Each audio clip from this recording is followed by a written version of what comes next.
Assalamualaikum warahmatullahi wabarakatuh. Waalaikumsalam warahmatullahi wabarakatuh. Apa kabar? Alhamdulillah. Gimana Pak, sehat Pak?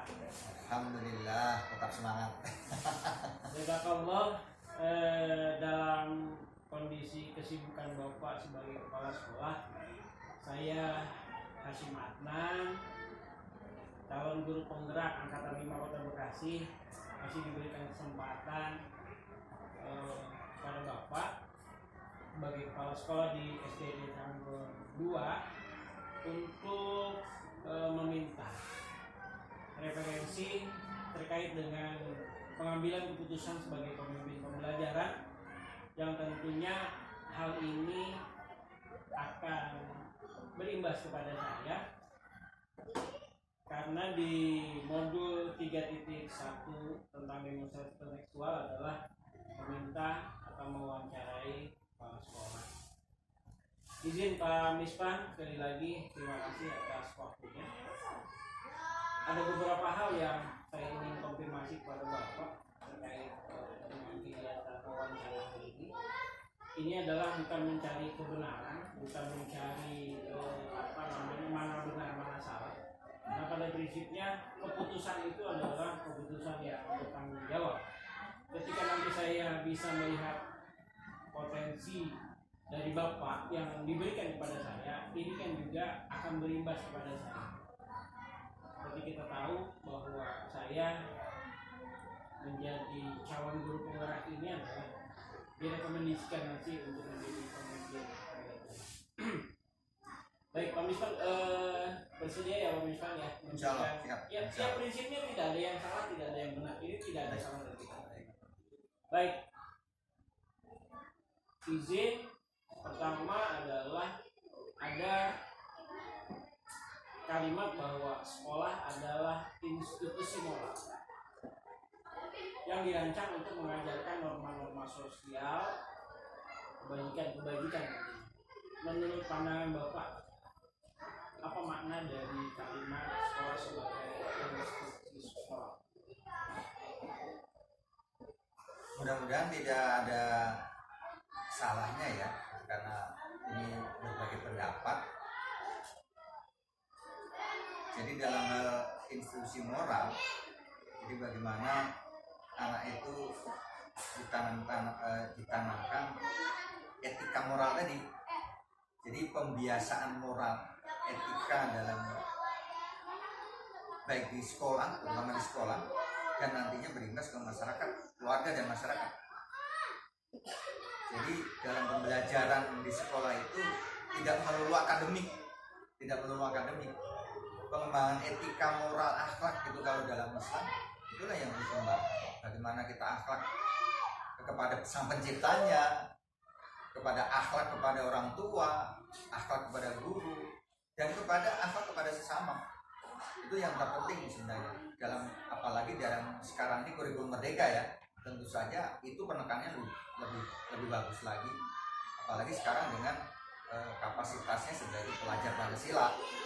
Jadi moral memang yang ditanamkan. Jadi anak-anak itu akan tercipta, akan tidak menjadi apa, tapi akan berbuat apa dalam masa depannya gitu.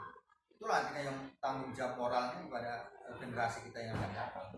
Subhanallah, saya sangat bangga dengan jawaban Bapak dan sangat menginspirasi. Artinya dalam konteks ini sekolah sebagai satu lembaga pendidikan berarti diupayakan agar apa betul, yang menjadi tadi tujuan-tujuan ya, itu tercapai di sini. Minimal penanaman dasar-dasar tentang pendidikan moral tadi, karena sekarang sudah tidak lagi menjadi kognitif, menjadi acuannya. Jadi akhlakul karimahnya gitu ya. Akhlakul karimah, betul. Iya. Baik. Terima kasih. Untuk Bapak sendiri sebagai kepala sekolah di SDNJ Tranggon 1, izin bertanya, kira-kira apa yang Bapak bisa lakukan untuk mendesain, untuk mengarahkan, menjadikan visi-visi sekolah itu bisa tercipta terutama dari pendidikan moral? Ya, tentu saja kita karena bangsa Indonesia tentu saja ada dua pegangan Pertama kalau agama tentu saja kitabnya, ya, Tuhannya masing-masing, kepercayaannya masing-masing. Yang kedua adalah regulasi atau peraturan negara, peraturan pemerintah. Sehingga hal itu akan bersinergi. Misalnya kita sebenarnya dari yang terkecil, dari kurikulum merdeka ini sebenarnya esensi dari kurikulum merdeka dalam penerapan pembiasaan sekecil-kecilnya aja. Kita terbiasa senyum, sapa, sopan, santun, itu selalu dibiasakan. Kemudian dari sekecil-kecilnya memberikan salam kepada gurunya pada waktu datang. Kalau guru ada penyambutan pada awal masuk kepada siswa, dari sekecil-kecilnya itulah yang kita tanamkan. Walaupun memang sangat sederhana, tetapi dalam hal ini saya kira sangat penting. Sebelum kita mengisi ibaratnya anak itu di dalam tempat yang kosong, sebelum diisi hal-hal yang bersifatnya akademik, yang bersifatnya masa depan dan sebagainya. Jadi anak itu dibentuk untuk mengisi moralitasnya dalam rangka kesiapan masa depannya. Mungkin sederhana itu. Jadi memang ya belum sistematis kita ketika saya diwawancara oleh Pak Hasim ini, mungkin belum tentu sistematis. Tapi kalau tidak kerangkanya seperti itu. Tapi kan memang seperti ini, berangkat dari kurikulum merdeka itu kan memang sebetulnya hanya mengplot saja, memasukkan kategori indikator. Sejatinya semuanya itu sudah dilakukan. Gitu. Sudah dilakukan. Sebetulnya semuanya sudah dilakukan. Sudah dilakukan. Sudah dilakukan.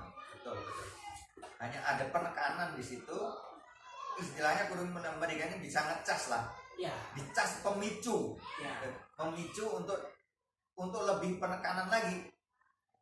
Rambu-rambunya itu untuk penekanan lagi bahwa begitulah kurikulum merdeka, bahwa anak itu benar-benar merdeka dalam arti tidak terlalu bebas memang, tapi tetap ada rambu-rambunya ya jelas. Kalau negara ada Pancasila. Artinya memang tumbuh kembangnya peserta didik itu disesuaikan dengan minat dan bakat, disesuaikan dengan kemampuan dasarnya mereka. Artinya sekolah hanya mengarahkan saja ya. Pak ya. Jadi cenderung pada kebutuhan anak. Apa sih kebutuhan yang akan datang anak yang dibutuhkan? Luar biasa. Jawaban Bapak sangat luar biasa. Ya. Namun dalam keseharian terkadang kita menemukan kasus Pak, sebagai contoh misalnya ada kasus, mohon maaf, ini berdasarkan analisis dari beberapa pendapat para ahli dan juga beberapa pendapat yang dituangkan. Contoh misalnya ini, ada ketika seorang guru seperti saya, misalnya di dalam kelas itu kan mengambil uang tabungan anak-anak. Iya. Pengambilan tabungan anak itu kan secara sah-sah saja karena ada hal-hal yang sifatnya. Tapi pada akhirnya, mohon maaf, misalnya ini saya angkat, apa pendapat Bapak kalau seandainya ternyata seorang guru itu pada akhir tahun ketika dia harus mengembalikan uang-uang anak yang tadi ditabungkan sebagai satu bukti tanggung jawab, ternyata pada akhirnya itu tidak dapat dilakukan karena mungkin kesehariannya atau dalam tanda kutip uang itu digunakan. Bagaimana langkah Bapak yang Bapak lakukan? Dan ini diketahui oleh Bapak, si orang guru ini kan diketahui oleh Bapak, sementara ini hubungannya dengan lembaga, beliau juga guru Bapak, dan ini berhubungan dengan orang tua siswa karena kaitannya dengan kamu. Seperti apa langkah Bapak? Jadi kita identifikasi masalah dulu untuk misalnya tabungan di dalam hal ini ya, tabungan. Jadi perangkat kesiapan untuk menerima tabungan anak itu disiapkan dulu. Dari sisi moral, guru-guru yang akan mengelola tabungan. Tabungan itu kan sebenarnya hanya memberikan pembelajaran agar anak hemat, menitipkan uang yang biasanya memang harusnya di bank tetapi dititipkan ke guru. Nah itu sebelum program penabung itu dilakukan, pengelola tabungan dalam hal ini guru disiapkan dulu dan pastikan untuk pengembalian ketika anak pada waktu mengambil tidak ada masalah. Jadi tidak ada kata yang dipakai guru, tidak ada, karena antisipasi dari awal sudah disiapkan. Kesiapan guru untuk menampung tabungan itu disiapkan. Jadi nanti antisipasi akan terjadi masalah ketika guru tidak pada waktunya tidak bisa mengembalikan. Makanya kesiapan pertama, kesiapan pastikan. Jadi udah kayak bank ya, sampai jangan kayak bank nanti dilikuidasi. Jadi ketika guru mau menerima tabungan, pastikan bahwa bisa dipertanggungjawabnya pada akhir sehingga tidak ada masalah. Tidak ada masalah. Jadi pastikan. Saya tidak menginginkan hal itu terjadi ketika muridnya mengambil tabungan, guru tidak siap. Tidak siap. Harus ada solusi. Artinya lebih baik tidak melakukan tabungan daripada nanti ketika ada menabung tetapi pada waktu anaknya mengambil tidak bisa kembali, tidak bisa diambil.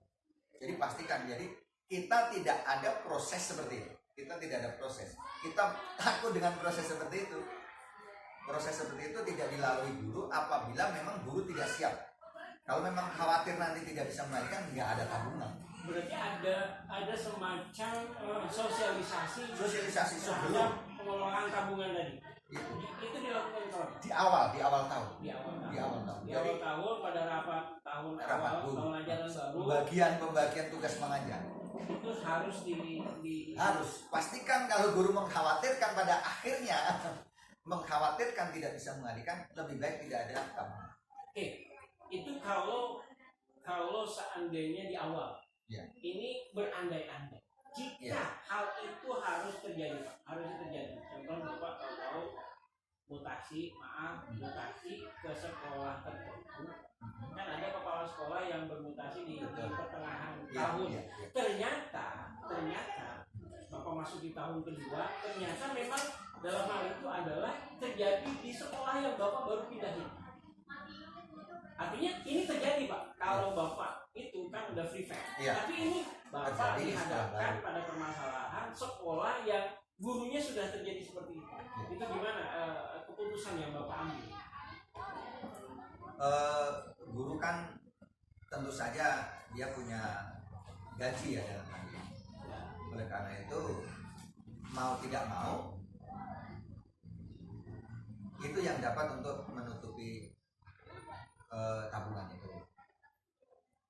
Kemudian juga kalau seandainya nominalnya besar melebihi gaji barangkali ya tidak mau tidak mau kita gotong royong. Ada gotong royong, ada partisipasi dalam lingkup di situ adalah sistem kekeluargaan dalam organisasi sekolah. Misalnya temennya, ya sistemnya pinjam nggak ada masalah. Tentu saja kan pinjam meminjam kan sah-sah aja. Itu untuk membantu mereka. Jadi memang tidak boleh untuk memberikan cuma-cuma, membantu untuk membalikan tabungan anak, nggak boleh. Tetapi harus profesional yang nanti mengembalikan. Ya, diberikan. Artinya dalam hal ini kan lembaga bertanggung jawab untuk menyelesaikan permasalahan. Mau tidak mau harus. Tetapi tanggung jawab dalam hal ini adalah bukan menjadi tanggung jawab penuh lembaga. Betul.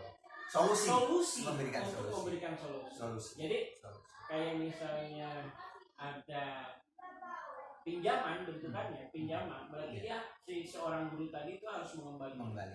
Tetapi ini menjadi satu catatan gitu ya.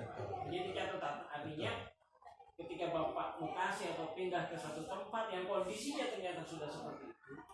Berarti langkah-langkah ini kan sebagai langkah temuan di awal. Ternyata Bapak masuk ke sekolah ini kondisinya sudah seperti ini. Untuk langkah tahapan tahun ajaran baru kira-kira apa yang perlu Bapak lakukan? Nah kalau pada waktu keputusan itu kan misalnya kita sudah terjadi dalam sekolah yang baru, ketika ada kasus seperti itu, kemudian kita ada memberikan solusi seperti tadi, kemudian untuk tahun berikutnya kita mulai lagi sosialisasi lagi. Kita sebagai kepala sekolah baru kepada teman-teman guru, kita mulai tentang tabungan, prinsipnya harus seperti ini. Punya ide saya tolong dipakai, agak dipaksakan. Ya karena memang keputusan seorang kepala sekolah itu kan adalah keputusan yang dapat dipertanggungjawabkan. Artinya dalam hal ini keputusan itu bukan karena benar atau bukan karena salah. Ini menjadi salah atau ini menjadi benar. Kan karena lebih kepada bagaimana proses berkesinambungan kepala sekolah sebagai satu leader di lembaga itu menciptakan kondisi lingkungan, kondisi pembelajaran yang pada akhirnya tidak bermasalah kan gitu. Betul. Makanya ketika tadi sudah ada kasus kan dievaluasi. Ya. Evaluasi. Baik Bapak Ibu, karena evaluasi terjadi beberapa waktu lalu tentang asuh tabungan, maka untuk memulai menabung lagi, tolong ikutin aturan saya. Aturannya yaitu apabila memang dimungkinkan nanti terpakai kemudian ada itu, lebih baik tidak ada menabung biar tidak terjadi lagi. Mungkinkah hal ini terus disosialisasikan kepada guru-guru, apalagi sudah ada kasus sebelumnya? Jadi kan kewajiban kita untuk mengingatkan guru-guru kita. Kira-kira ada jadwal khusus nggak untuk mengingatkan mengingatkan mereka? Ketika kita sudah di awal tahun itu kita sosialisasikan, tinggal monitor saja, tinggal monitor aja. Ada guru mungkin yang tetap melaksanakan tabungan, dimonitor. Ada juga yang karena memang kita rambu-rambu kita jelas, daripada nanti di akhir tahun sulit mengembalikan, lebih baik guru. Jadi nanti ada bermacam-macam, ada kelas ini ada yang menabung, ada kelas lain menabung, ada yang enggak dan ada yang menabung.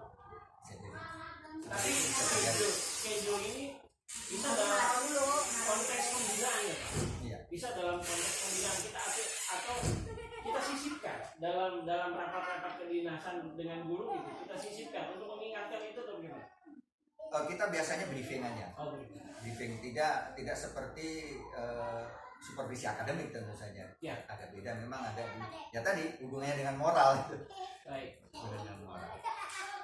Tentu saya ingin menggali Pak bahwa di lembaga itu kan kita adalah satu kesatuan yang tidak terpisahkan. Ya.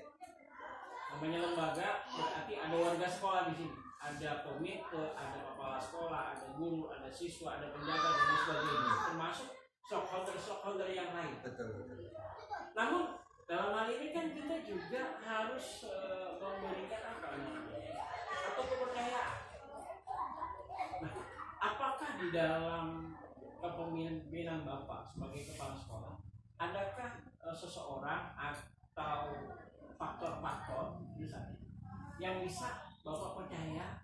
Karena dalam hal ini kan dengan kesibukannya jadwal kepala sekolah yang luar biasa, tentu kan proses pendidikan di sekolah itu harus berjalan. Apakah ada seperti itu atau memang kita ambil sendiri, Pak? Kita mendelegasikan. Kalau di SD itu kan tidak ada wakil ya. Oleh karena itu kita memposisikan guru senior untuk membimbing teman-teman. Ketika kita yang membantu kita bisa dikatakan ya non formal untuk wakil kepala sekolah kurikulum dan kesiswaan. Tetapi itu non formal karena memang di SD tidak ada wakil kepala sekolah, sehingga kita mempercayakan pada guru senior. Artinya secara struktur itu memang tidak ada. Tidak ada. Namun dalam kinerjanya, dalam konsep kerjanya, fakta di lapangannya itu harus ada. Ada. Baik, terakhir Bapak, pertanyaan saya terakhir terkait dengan pengambilan keputusan yang berbasis kepada kebutuhan publik.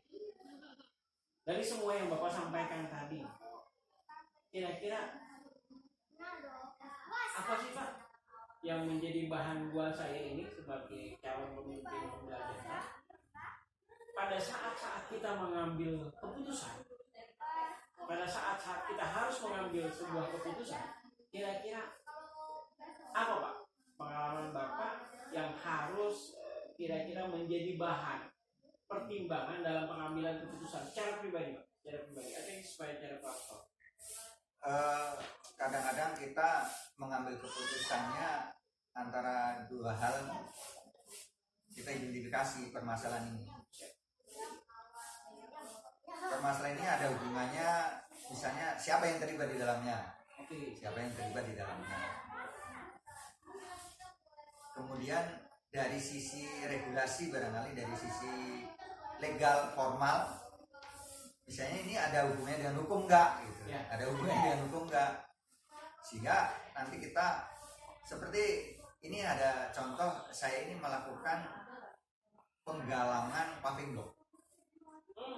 Penggalangan Di paving sini, block. Pak? Iya, di sini. Subhanallah. Penggalangan paving block. Saya beri judul makalah saya itu mimpi kepala sekolah SD Negeri 2. Kemudian mimpi saya sampaikan, saya kumpulkan wali murid. Saya hanya menyampaikan mimpi. Karena kondisi kita, lapangan kita masih sangat memprihatinkan. Oleh karena itu, penyampaian saya dalam mimpi saya itu, saya undang wali murid termasuk wartawan. Ya. Termasuk stakeholder yang disebut tadi, anggota dewan dan sebagainya. Saya menyampaikan bahwa sekolah ini perlu partisipasi. Karena itu kita memutuskan salah satu hal yang terpenting adalah bagaimana kita menarik dana yang tidak bermasalah dengan hukum, tidak ada cyber pungli, tidak ada kasus pungli, tetapi partisipasi wali murid untuk membantu paving block ini bisa berjalan. Akhirnya ditemukan bahwa semua yang mengurus ada koordinator kelas. Koordinator kelas berjalan, baik membeli, baik nanti memasang, sekarang baru proses pengumpulan. Jadi mereka punya target, yang menargetkan mereka sendiri. Mereka mengukur sendiri lapangannya. Kita butuh paving block berapa, tahap pertama berapa, tahap kedua berapa, tahap ketiga berapa. Sekarang tahap pertama sampai dengan bulan November bulan depan itu 130 meter. Mereka belanja sendiri. Nanti pun setelah udah mulai numpuk di situ boleh dilihat. Kemudian nanti bulan berikutnya pemasangan mereka sendiri nyari tukang sendiri. Jadi prinsipnya mereka mengumpulkan dana dari wali murid tidak sama. Ada yang bayar sekian, ada yang nggak bayar, sehingga mereka santai aja, mereka nggak bermasalah karena mereka mengerjakan sendiri. Jadi itu kita ambil keputusan itu memang ada risikonya tentu saja, karena di 400 wali murid tidak setuju semua, tentu saja pasti nanti ada yang komplain, tapi bisa dijelaskan karena kalau keberatan kan memang kita tidak berikan untuk memberikan sumbangan kepada koordinator, silakan aja, nggak ada masalah. Terus kalau sudah kondisi seperti itu kan pelaksana, penyedia bahan, bahkan sampai kepada tahapan finishing, Bapak percayakan kepada Korlas tadi, sambil melihat kondisional di lapangan seperti apa. Jadi posisi Bapak sebagai kepala sekolah di posisi mana? Fungsi dalam kegiatan ini sebagai monitoring, karena kan ini kaitannya dengan ruang sekolah. Artinya mimpi Bapak tadi kan cerita mimpi, aku pengen punya, saya kepengen punya. Mimpi itu akhirnya diaktualisasi atau diaminkan oleh orang tua. Gimana? Kita hanya monitor sebatas efektivitas. Jadi kita intinya hanya penerima manfaat sebenarnya, penerima manfaat sekolah. Jadi kita tanamkan bahwa ayo kita semua warga sekolah punya rasa memiliki sekolah ini, terutama wali murid. Kemudian wali murid bisa mengajak stakeholder yang lain. Jadi memang pada prinsipnya kita hanya penerima manfaat, monitor efektivitas saja. Oh ternyata ini terkumpul sekian. Ternyata kalau dirupiahkan itu mengumpul sekian. Mereka juga punya laporan masing-masing. Punya laporan kelas ini, dananya sekian, yang dibeli untuk paving block sekian, sisa sekian. Nanti untuk masang sekian. Subhanallah, hari ini saya orang yang paling bersyukur karena sudah mendapatkan sosok kepala sekolah yang inspiratif, yang inovatif, dan juga mampu memberikan manfaat, berpusat kepada siswa, berkolaborasi dengan teman-teman sejawat, yang pada akhirnya pengambilan keputusan itu selalu disiapkan dan dikondisikan ya Pak. Jadi identifikasi itu lebih awal ya Pak. Setiap permasalahan dalam pengambilan keputusan berarti kata kuncinya adalah selalu mengidentifikasi, kemudian kebermanfaatannya, kemudian yang terakhir ada tadi beresiko atau tidak. Beresiko. Ya berarti kan ada minimal saya dapetin 3 hal. Yang pertama adalah identifikasi, kemudian kebermanfaatannya, yang ketiga adalah berisiko atau tidak. Tentu ada risiko, pasti ada risiko. Ya, artinya kan karena ini adalah keputusan kepala sekolah yang pada akhirnya tadi tidak menjadi benar atau tidak menjadi salah, karena keputusan itu harus diambil, keputusan itu harus dilakukan. Saya putuskan ini. Nah, tanggung jawabnya sebagai kita, Betul. sebagai pemimpin pembelajaran itu kan tentu akan berimbas kepada masa depan lembaga ini sendiri. Cuma di sini hal ini akan tidak berimplikasi kepada benar atau salah. Kalau masuk benar atau salah, ya itu sudah bujukan moral sifatnya. Kalau sudah bujukan moral itu nggak perlu lagi identifikasi. Bapak mau nggak? Begitu. Ada yang menawarkan, Bapak mau nggak? Keputusannya cuma di Bapak. Saya iya, saya iya, saya enggak. Iya, betul. Baik, terima kasih Pak Mispan yang sudah memberikan kesempatan kepada saya. Sekali lagi, waktu ini sangat berharga dan saya tahu Bapak kasih kesempatan kepada saya dalam kesibukan Bapak sebagai kepala sekolah di SDN Jatiranggon 2.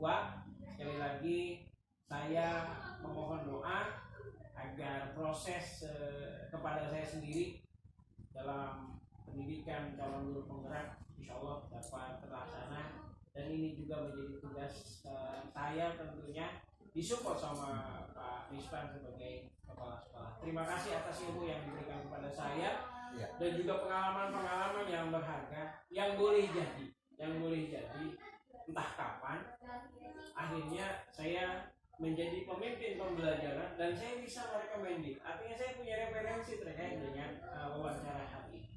Semoga Bapak dan keluarga selalu sehat walafiat, diberikan kemudahan dalam menjalankan tugas dan fungsinya di sekolah ini, dan sekolah ini bisa lebih baik lagi ke depan. Ya, sebaliknya buat Pak Hasim, saya optimis juga sebagai calon guru penggerak, insya Allah sukses. Amin. Potensi Pak Hasim kita sudah kenal, sudah tahu, sehingga untuk masuk guru penggerak saya optimis berhasil. Jazakallah asalnya dadah. Terima kasih Pak Mispan. Makasih waktunya dan saya langsung izin pamit. Baik. Jazakallah asalnya dadah ya. Masyaallah. Kelahin. Assalamualaikum. Salam.